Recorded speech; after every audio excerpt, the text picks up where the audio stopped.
Hello everyone, আসসালামু আলাইকুম। Welcome to my channel Monimukta's vlog. আমি মণিমুক্তা।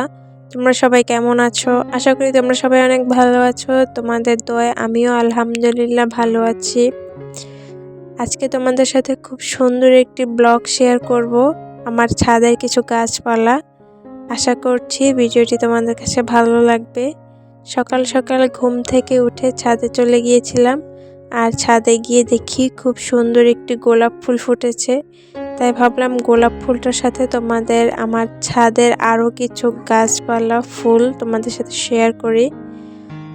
তো পুরো ভিডিওটি দেখতে থাকো, আশা করছি তোমাদের ভালো লাগবে। ভালো লাগলে ভিডিওটিতে লাইক করো, বন্ধুদের সাথে শেয়ার করো, আর আমার চ্যানেলটি প্লিজ সাবস্ক্রাইব করো।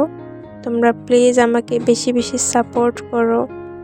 আমি তো নতুন এসেছি, একদমই নতুন। তো চলো শুরু করা যাক। পুরো ভিডিওটি না টেনে দেখতে থাকো।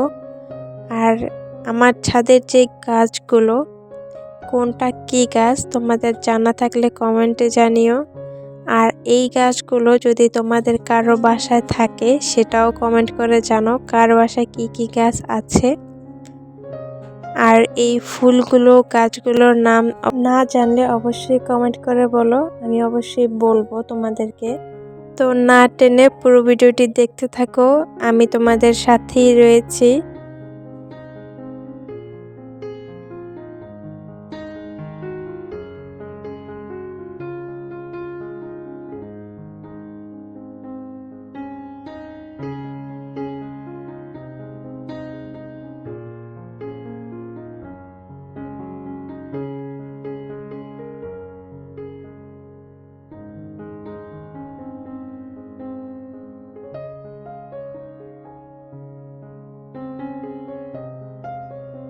আমার গোলাপ গাছে আরো 3টি কলি হয়েছে, সেগুলোর ফুল ফুটলে আরো দারুণ হবে।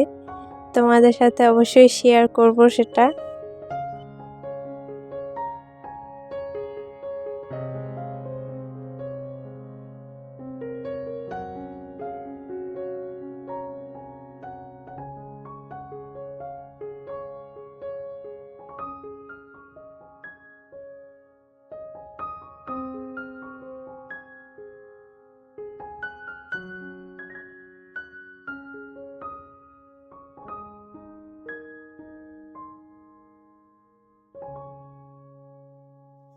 এখন ছাদে বেশিরভাগ ফুলে গাঁদা ফুল গাছ।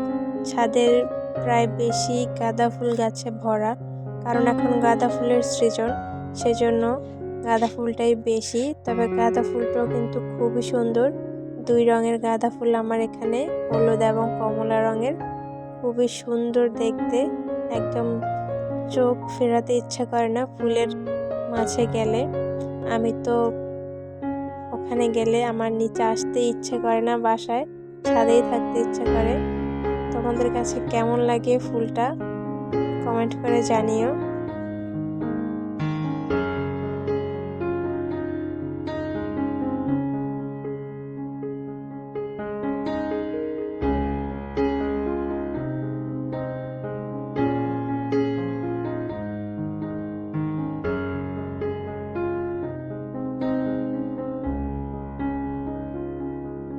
সকাল সকাল এখানে বৃষ্টিও হয়েছে একটু, আর ছাদের কবুতরগুলো ভিজে গিয়েছে, তাই দেখো কিভাবে গা থেকে পানি ছড়াচ্ছে।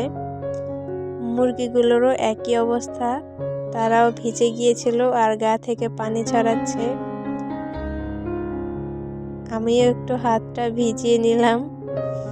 তো আজকে এই পর্যন্তই।